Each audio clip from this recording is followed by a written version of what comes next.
Hello and welcome to another edition of Diaspora Network, the program that celebrates Nigerians making remarkable strides around the world.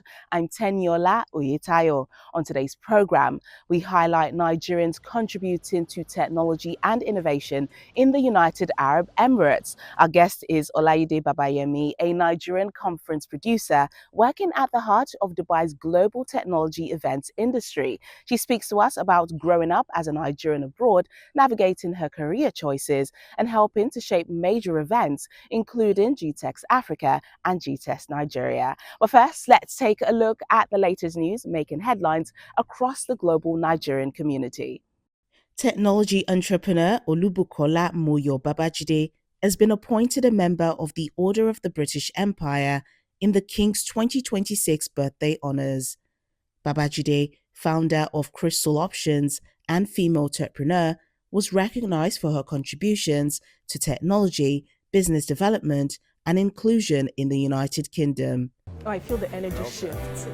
Los Angeles-based Nigerian artist Njideka Akunyili Crosby has created the first officially commissioned joint portrait of former United States President Barack Obama and former First Lady Michelle Obama.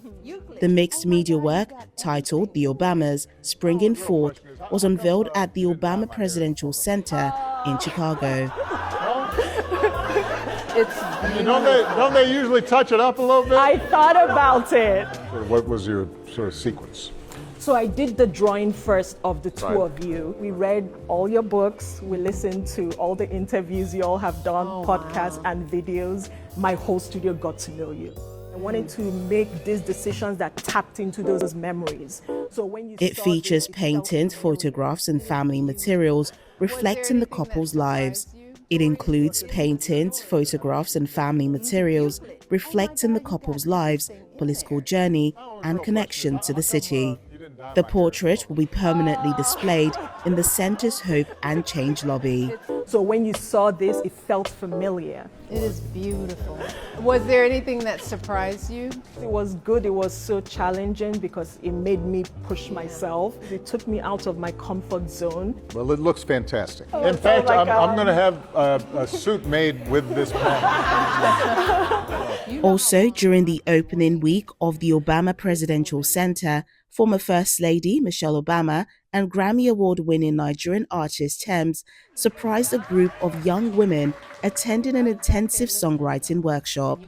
The session brought together 15 secondary school-aged girls from the local after-school matters program, alongside participants from youth organizations within the Obama Foundation's Girl Opportunity Alliance network. Tems also performed at the center's official grand opening ceremony. Inviting me. You have to do things that bring more of you out, like that make you more authentic.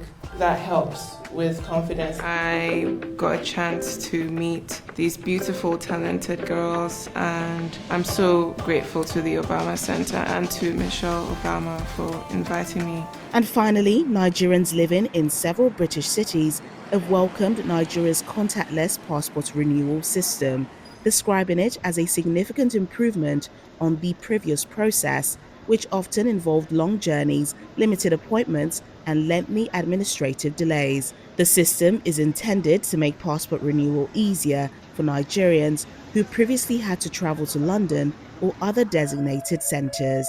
And that's your Diaspora Network news wrap from London.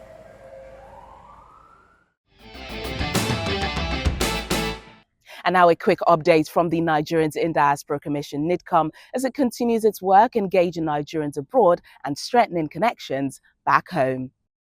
Nigeria and Turkey are moving to strengthen migration cooperation with a focus on the voluntary return and reintegration of undocumented Nigerians living in the European country.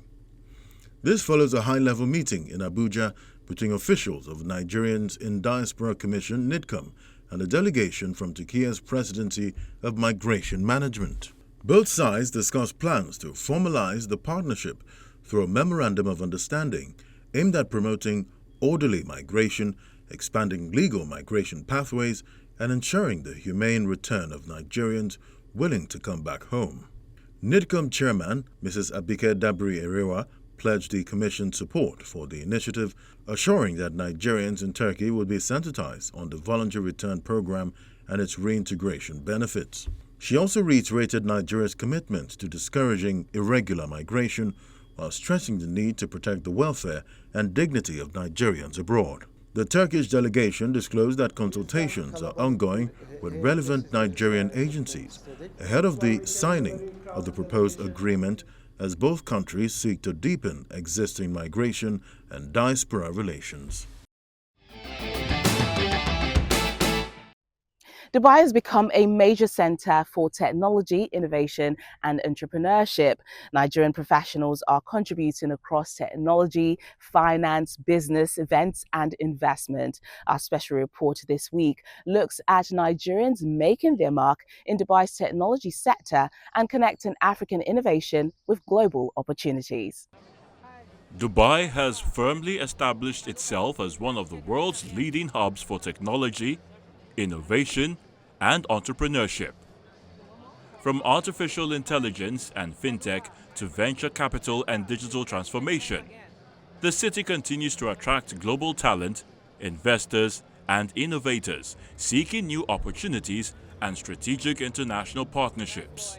Among those making significant contributions to this thriving ecosystem are Nigerians, who are helping to shape Dubai's technology landscape while building valuable connections between Africa and the global innovation economy. One of the most prominent figures is Folajimi Daudu, a Nigerian technology entrepreneur and chief executive officer of Vault Hill. Daudu gained international recognition after participating in the prestigious Dubai Future Foundation's FEEL program, where he emerged as the only Nigerian selected from more than 1,500 applicants worldwide. Through his work in artificial intelligence, digital innovation, and technology-focused initiatives, he has helped create pathways for Nigerian startups and innovators to access opportunities in Dubai and other global markets. He also played a pivotal role in facilitating Nigerian participation at Dubai AI Week, providing a platform for African innovation to be showcased on the global stage. Another Nigerian making notable strides is Adora Nwodo, an award-winning software engineer and founder of Nexascale.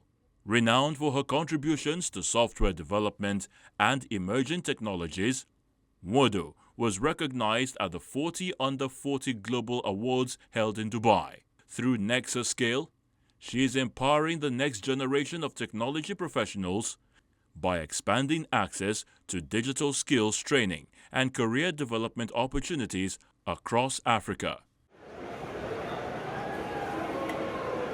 Beyond individual achievements, Nigerian startups continue to gain visibility in Dubai through major global technology exhibitions, such as GITEX, where African innovators increasingly showcase groundbreaking solutions to international investors, industry leaders, and policymakers. As Dubai strengthens its role as a global innovation hub, Nigerian tech leaders are showcasing Africa's growing influence in the digital economy. Through entrepreneurship, talent development, and cross-border collaboration, they are connecting African innovation with global markets and helping shape the future of technology. And now to our guest. Olayide Babayemi is a conference producer at the Dubai World Trade Center, where she helps bring innovators, investors, policymakers, and business leaders together. She's worked on GITEX Africa and GITEX Nigeria, helping connect African technology with the global industry. Olayide Babayemi first cut her teeth organizing events for the Society of Petroleum Engineers, where she put together seminars and stakeholder engagement sessions that shape the future of the world's oil, gas, and energy industries across several countries. She's now a conference producer at the Dubai World Trade Center, where she helps bring some of the world's biggest technology gatherings to life. She was born in Nigeria and moved to the UK at a very young age. I'm the oldest, actually, I'm the oldest of a lot of grandchildren. I'm the first grandchild on both sides of the family, so there's a lot of responsibility that comes with being me. But I like it. I enjoy being the big sister. I enjoy being the big auntie. It's fun. In terms of growing up, I had a very chilled childhood, very simple. I don't remember a lot, like from toddlerhood upwards, but I do remember when we lived in North London at some point, and most of my formative years were there up until I was 13. Then we moved to southern part of England, and it was very relaxed, very chilled. I always remember the house was always full of children because my grandmother lived with us, and there were she used to look after children. After school, they used to come over, summer holidays, cousins, every single day. So our house, even though it was small, it was just full of love, full of family, full of memories. People would beg to come to our house because it was always that fun. I don't remember a lot about the early years. I just remember going to a school called St. Anne's in Tottenham, and that's where my brother and I went to for all my primary school years. For me, that was an interesting experience because Tottenham, especially at that time, was very, well, and probably still is, very multicultural. So you go to school with your cousins that live down the road. You've got Ghanaians, you've got Egyptians, you've got every culture you could think of going to that school. So it really does expose you to other people outside of your home. With a lot of UK schools, they would have you take a trip maybe in year 6, the last year of primary school. You go away for a week and do all these activities. You're canoeing, you're abseiling, you're walking up mountains. That kind of experience. I thank God that my parents, had the means to allow me to go for these experiences. And I chose to study business and law. The goal was to study law, and then I realized I don't like law very much. Thankfully, what I did was a joint honors program. So I was able to then maneuver, I was able to major in business studies and then minor in law. So I still have that law component with my degree. Then when I was 13, we then moved to Kent, southeast England.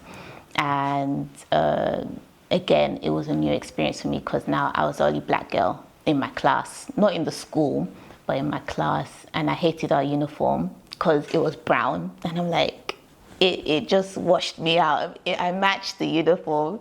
So that was really annoying. But I've entered this room and all I see are white faces and maybe one Chinese girl. And I'm like, okay, this is going to be interesting. And I think at that moment, I really knew I was black. In school, I just made a conscious decision. I'm going to be black and no one's going to tell me otherwise. So that's when I really picked up on enjoying music, looking for black culture at any point, any given time, staying in touch with some of my friends from my previous school where I could, and finding out, okay, what's the latest, what's new. But also, I think at that age as well, I was quite, aware as well about my faith. So I knew how to be a child of God, but also be a black girl and not be intimidated, but also, do the right things. And I had to realize that being black doesn't equate to these things. Actually, you can be pleasant and nice and kind. You can dispel any stereotypes that people have, because later on, as years went on, because I finished my secondary school at this school, and I was talking to some friends and we're just like, oh, so what were your first impressions of me when you met me the first time? And nearly, bear in mind, these are all white girls as well, nearly all of them said, oh, we thought you were going to be really rude. We thought you were going to be really tough. And everyone said, why? Is it because I'm black? And no one said anything. And that's when I realized that, we have the ability to tell our own stories and tell them well. We don't have to live up to stereotypes. Because you have to remember, at the time, you had movies like Save the Last Dance. You had, so whatever they saw, whatever they saw on Save the Last Dance is what they assumed my life was like. And I was like, no, you know, and I have a good life. We're quite pleasant in our home. And that's not to say because you're black, therefore you have to be this. We're not all one, you know, and we're not all what we see on TV. Eventually, more black girls started coming to the school. It would mean that I naturally gravitated towards them just because we had a lot more in common. But again, throughout those years, I just started to, I would notice I would distance myself from certain people. I was like, yeah, the energy, the behavior, the morals that you uphold don't sit well with me. And as much as I want to maintain a friendship, I can't do that. And still ahead on the program, Olayide Babayemi reflects on navigating different career paths and finding her place in the global technology events industry. Please stay with us.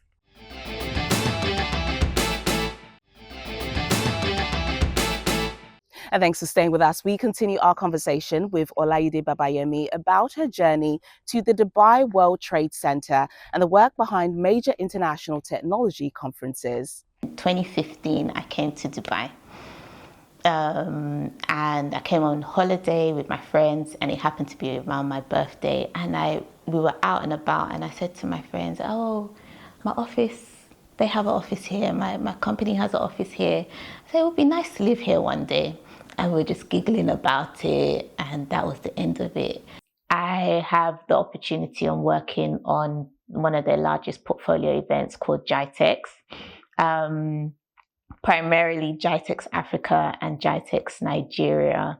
The experience so far for me has been eye-opening because I've had to use all my experiences from the admin side, from the event side at SPE, from the creative side as well, because there's a lot of independent thinking that's required for this role. So I'm a conference producer, if I didn't mention that already. And the independent thinking comes with understanding markets, understanding what you're looking for in your research, identifying the right speakers to invite and bring along to the event, and so on.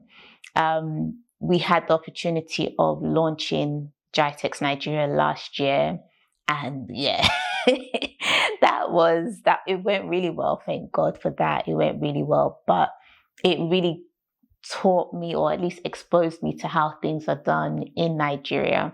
And thankfully, we had amazing partners who supported and brought us along. But one thing I would say is that being in this role, again, coming from oil and gas, which I didn't know much about, to be honest, to now being immersed into tech where I have to know about, you find out that there's so much opportunity and potential in Africa, and more so when you're given an opportunity to work on an event that takes place in the place where you were born. There's a lot more, not motivation, but there's this desire to want it to go well, because then you then look for the right speakers, you then want the right conversations to happen. It was an eventful week, to say the least. And now that I have the opportunity to work on that again, I'm looking at it from the lens of what does the ecosystem require from an information point of view.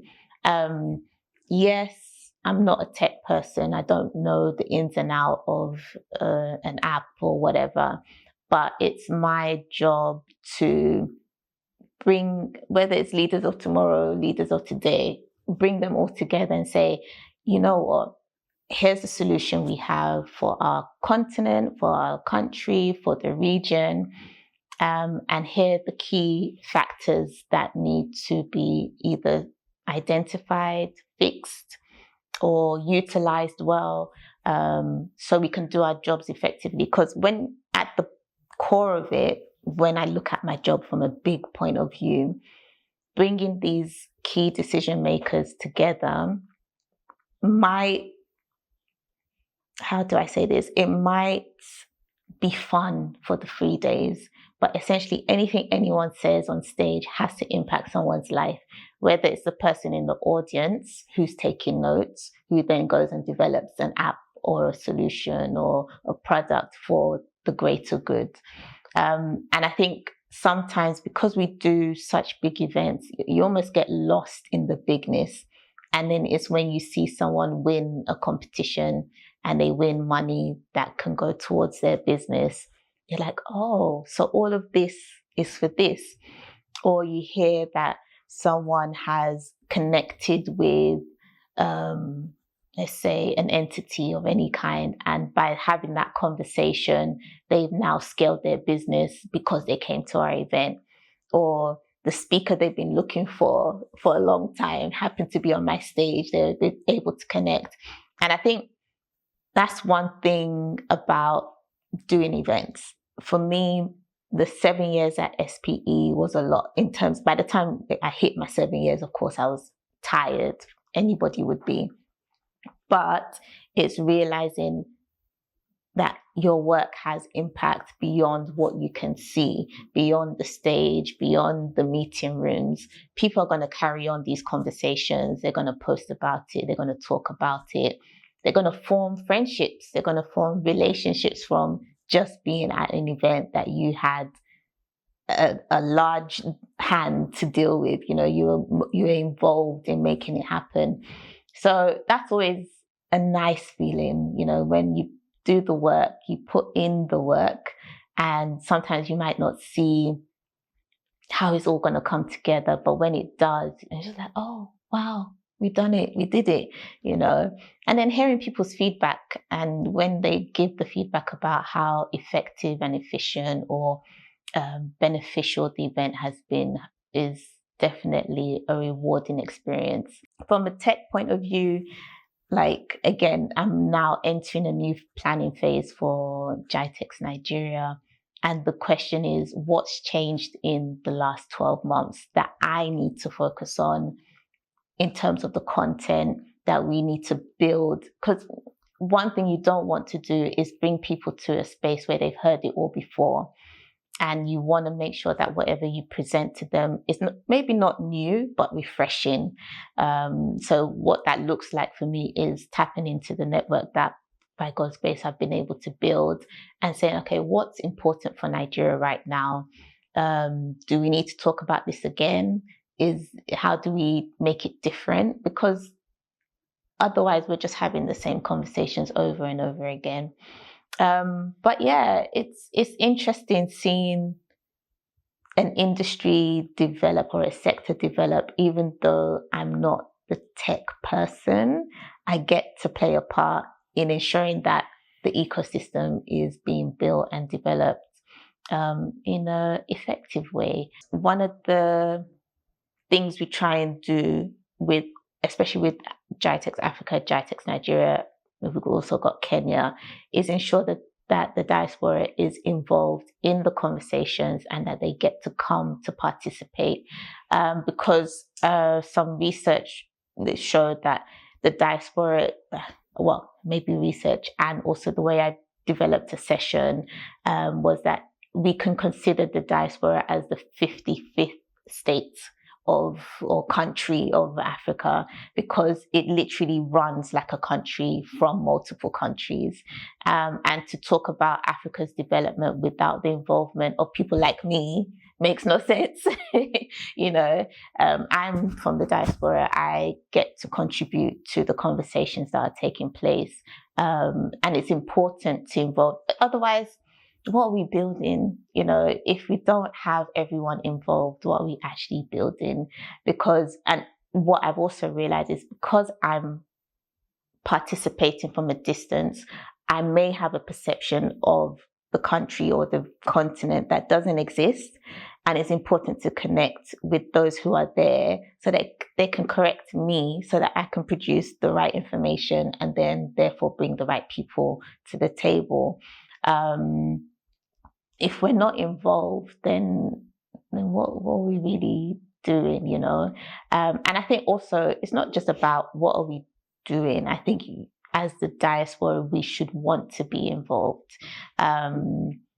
Africa, at the moment has, I think, the youngest population, growing population. It's expected that in the next few years, most of the population will be under 30 or something like that. And if we have so many young people who are looking to themselves and looking to other, us outside, and we're looking to them as well, it's like, how do we all come together to build the Africa we want to see? How do we all come together and build the Nigeria we want to see? And I think GITEX, especially GITEX Nigeria, offers that opportunity for key decision makers to come and say, listen, we're building tables elsewhere, you're building tables here. How do we bring these tables together and ensure we all have a space in our various giftings and skills and, expertise? But yeah, I think it's really important. I want to be involved, so it's important for me to be involved. But making room for that and being part of that, I think, is a gift. It's a blessing to be able to say, oh, because of the event I worked on or work on, I get to bring all these people together, and sometimes for the first time. So it's impressive that people follow the GITEX brand wherever it goes. One thing Nigerians are going to do well is have an event. That's for sure, whether it's social, whether it's business related or whatever. But I envision that with Nigeria in particular, if we have the opportunity to, I would say, position ourselves as the thought leader of thought leaders, where people want to make a decision, the first place they think of is like, oh, I have to go to that event in Nigeria because it's going to help me make A, B, C, and D decision. The opportunity to bring not just CEOs, but how do we, even for young people, do we have events for young people to learn leadership skills, to learn how to operate in the business space? How do we bring, so for example, with GITEX Nigeria, even though I didn't get to see it live because I was in multiple places at the same time, but the feedback we got about the creative economy stage was impressive. It was packed, it was full. A lot of young people asking relevant questions to industry giants.